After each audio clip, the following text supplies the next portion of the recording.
Welcome back to Grief Inspired. My name is Catherine McNulty and I bring light to the darkness of grief. Today we're talking about having trouble sleeping while you're grieving. So I have some questions for you. Are you having trouble sleeping?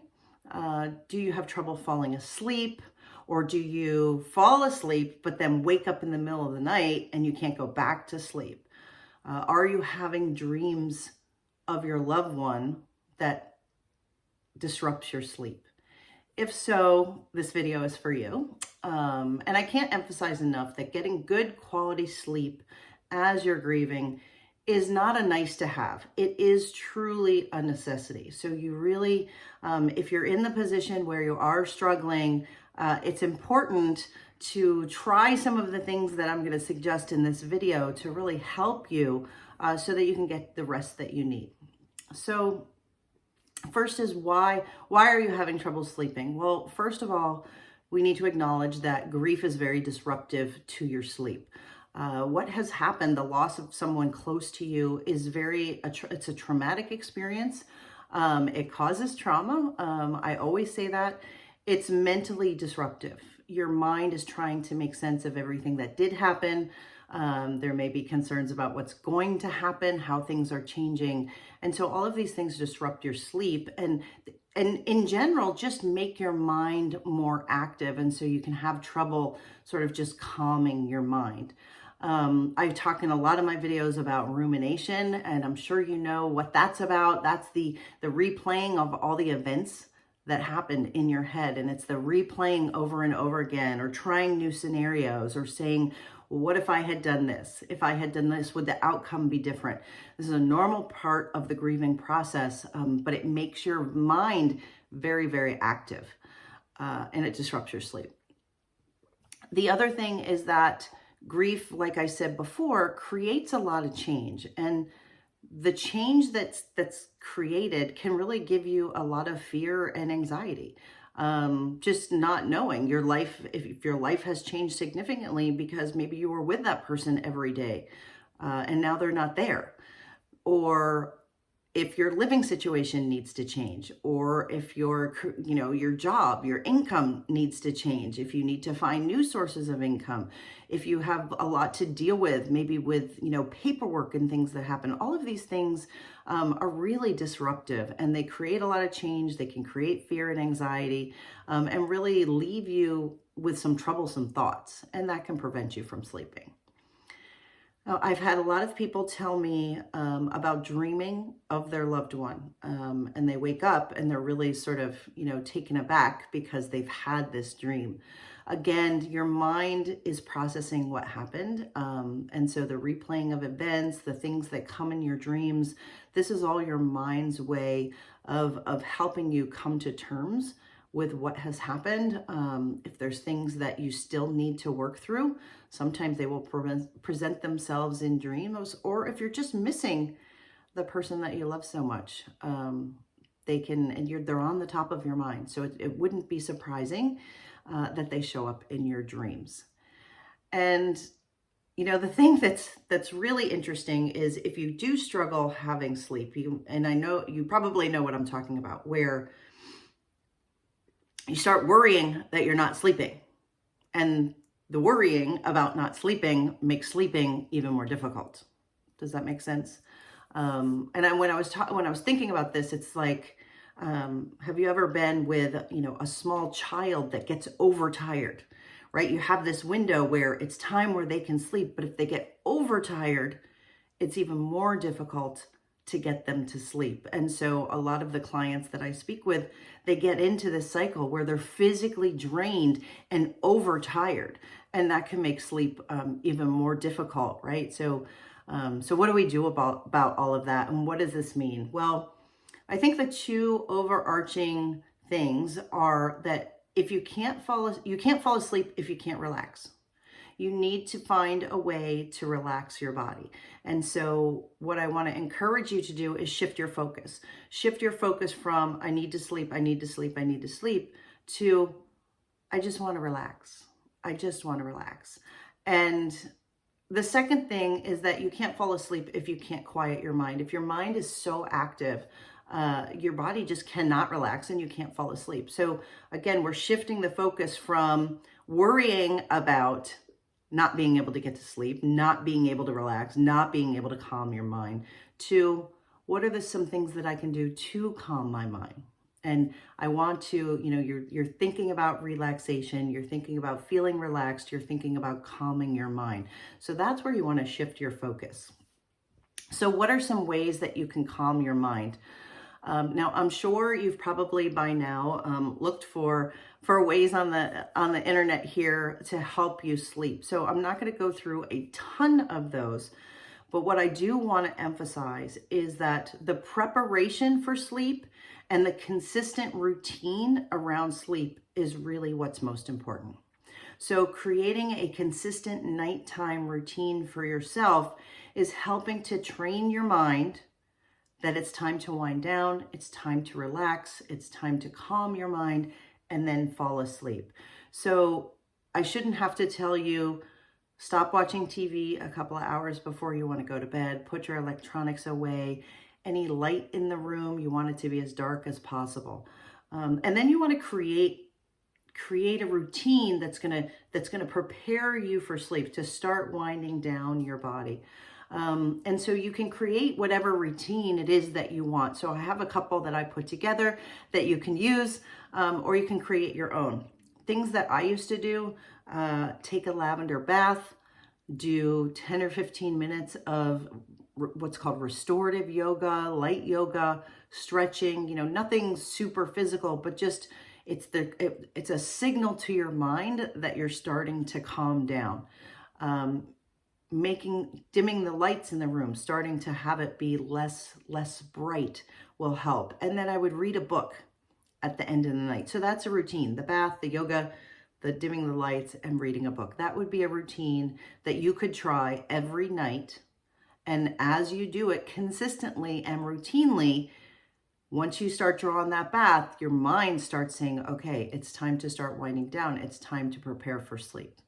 Another example would be making yourself a cup of chamomile tea, listening to some music, coloring, doing maybe some Sudoku, or giving yourself a foot massage.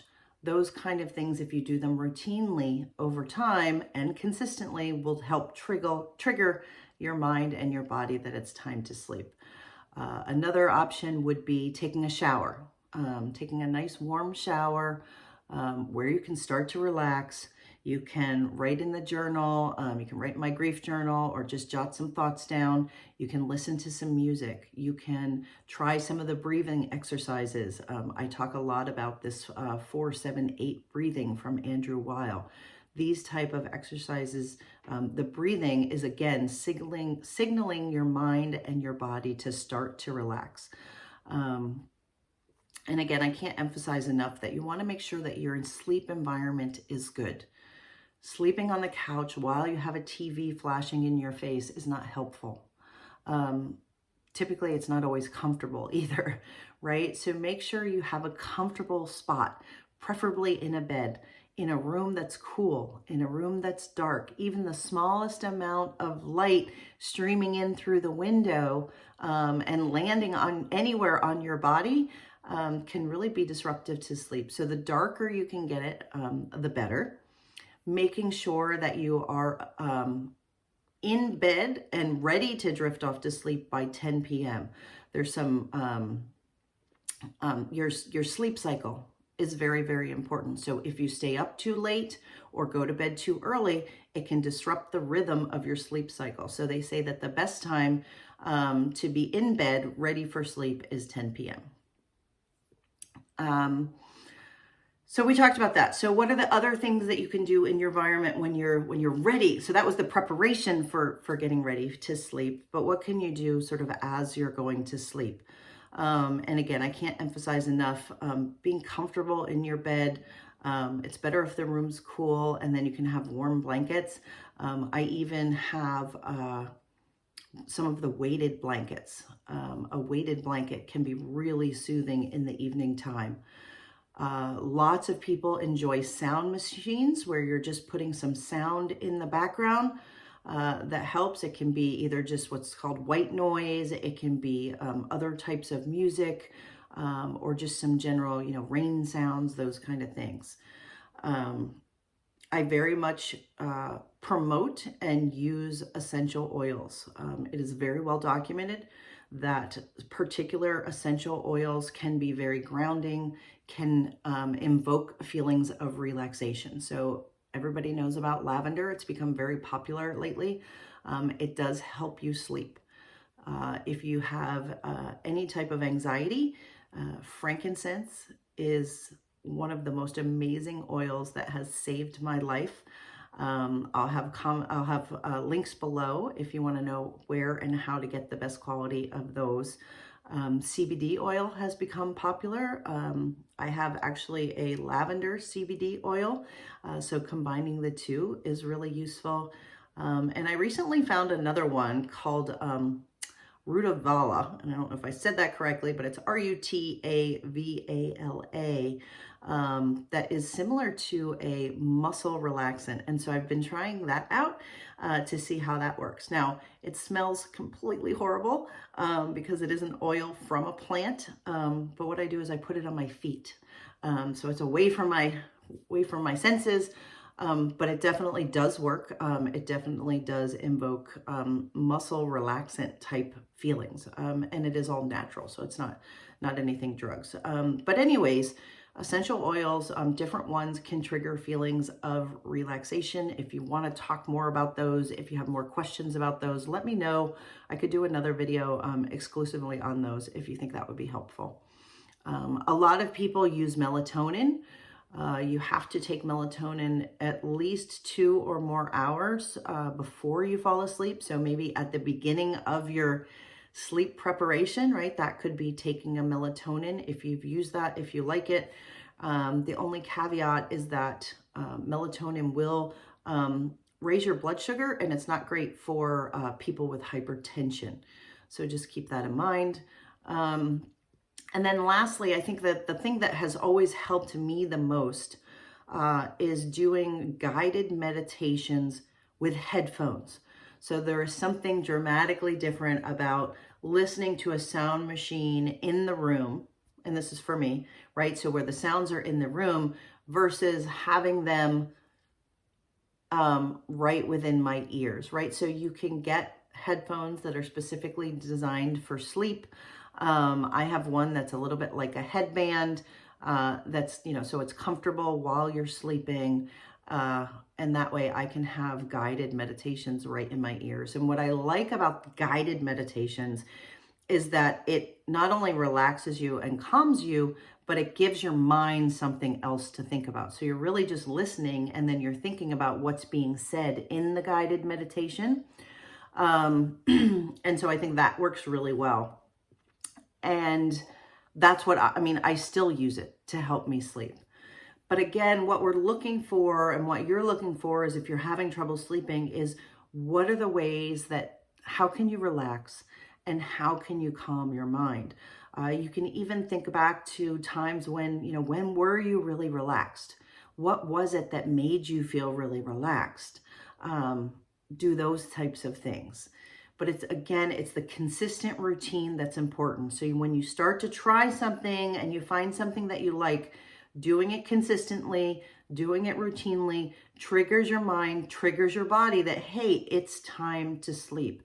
And getting back to that routine can be, really a lifesaver, because if you start with your grief disrupting your sleep, you can really get that out of whack. So the focus should be on, how can I get back to ways to relax my mind, ways to calm my mind, ways to have my body come to stillness. But again, I can't emphasize enough that getting rest is not a nice to have. It really is a requirement. So if you're having trouble sleeping, if you try the things in this video or you feel like it's not working, reach out to me and we can talk more about it. We can develop a plan and approach to get you sleeping again. And and there are so many things. When I was researching this, there were so many other things that came up, and I said, how am I going to talk about all these in a video? So if you want to talk about something more specifically, let me know, reach out. I can create another more in-depth video about specific things like I mentioned with the oil, or with how do you do guided meditation? What does that look like? Other things just before I go here are weekly massages. You could start getting weekly massages if you can afford that and have the ability to do that. Getting exercise every day. Be physically tired will help you fall asleep. If you're really struggling, stop caffeine. Caffeine, I do not have caffeine anymore because it was just disruptive for everything for me. So it feels better to not use caffeine. There's a technique that I was also reading about that's become really popular, which is called ASMR. If you haven't heard about that, it's like listening to sounds that are very, I don't even know how to describe it, like nails or scratching, different types of sounds. So if that's something that you could potentially use, and I could do a video on that. I thought of audiobooks. Other types of meditations when you're thinking of meditations, or what do you listen to when you get into bed? Body scanning meditations are really good, right? Where you start thinking about your head and your forehead, and you start to relax your jaw, and it walks you down through the different parts of your body. Those types of meditations can be really useful. So I'm going to put some links in the comments here to give you some to try. There's the ones that you can try that were really my favorites. I have one that's called Floating Amongst the Stars that I use really a lot. And they're all available right here on YouTube. I have a friend who loves wolves howling in the night. So that's something. Rain sounds is another one. There's lots of different things that you can try, and it's really just trying them out, listening to them and saying, okay, does that one relax you? And if it relaxes you, then you want to use it more. So I hope that this has been helpful. I know this video has gone a little bit longer than I wanted to, but there's just so much, and it's so important. Again, I cannot emphasize enough that getting good quality sleep while you're grieving is a necessity. It's not a nice to have. So again, if there's anything that I can do to support you further, please reach out to me. If you have other things that you do to help you sleep, that you found help you, please share those below, because I think other people could really benefit from that, and that's a good thing. So bye for now. Let me know how I can help, and get the rest that you need. Relax your body and calm your mind.